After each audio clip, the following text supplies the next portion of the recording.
विकसित भारत के सपने के सामने देश को कई चुनौतियों से पार निकलना है। अगर अर्थव्यवस्था के हिसाब से बात करें तो फिर नकली सामानों की घुसपैठ और तस्करी को रोकना इस लक्ष्य को हासिल करने के लिए काफी महत्वपूर्ण है। फिक्की कास्केट के एंटी स्मगलिंग डे के मौके पर डिपार्टमेंट ऑफ रेवेन्यू इंटेलिजेंस ने तस्करी रोकने के लिए अंतर्राष्ट्रीय सहयोग की मदद से बड़ी संख्या में नकली सामानों को पकड़ने का दावा किया है। The dynamic nature of the threat from smuggling makes it imperative for all of us to join hands and contribute our bit towards combating of smuggling activities. This lead taken by FICCI Cascade is therefore a welcome step in this direction. I am sure this initiative will go a long way in raising awareness and highlighting the problems of smuggling and counterfeiting.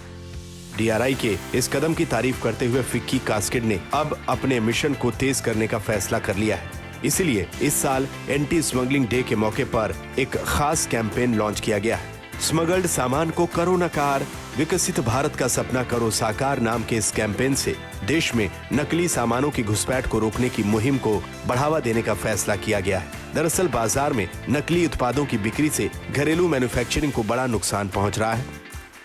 इससे केवल 7 तरह के उद्योगों को ही 1.05 लाख करोड़ रुपए का नुकसान होने का अनुमान है। इससे इन उद्योगों में लाखों लोगों की नौकरी का भी खतरा पैदा होने की आशंका है।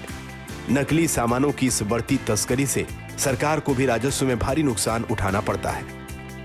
अनुमान है कि सरकारी खजाने को सालाना 39,239 करोड़ रुपए का नुकसान हो रहा है। एक अनुमान के मुताबिक अवैध कारोबार और आपराधिक गतिविधियों से वैश्विक जीडीपी के 8 से 15% का असर हुआ है। ऐसे में लोगों को भी जागरूक बनाकर नकली सामानों की घुसपैठ को रोकने की कोशिश की जा रही है। हमारी एनफोर्समेंट एजेंसी ने पिछले कुछ सालों में बहुत मेहनत के साथ बहुत सारी सीजर्स करे हैं और हमें बहुत हर्ष है कि वो दिन रात लगकर इन सब लोगों को अवैध व्यापार से नुकसान जो देश को हो रहा है उससे बचाने में लगे हुए हैं। स्मगलिंग की समस्या बहुत ही गंभीर हो गई है और इससे देश को बहुत ज़्यादा नुकसान हो रहा है और हम इस आयोजन के जरिए से इसके बारे में जो जागरूकता है, लोगों की जागरूकता वो बढ़ाना चाहते हैं और हम चाहते हैं कि सरकार भी जितना ध्यान इस समस्या के निवारण के लिए दे रही है उससे ज़्यादा ध्यान देने की आवश्यकता है।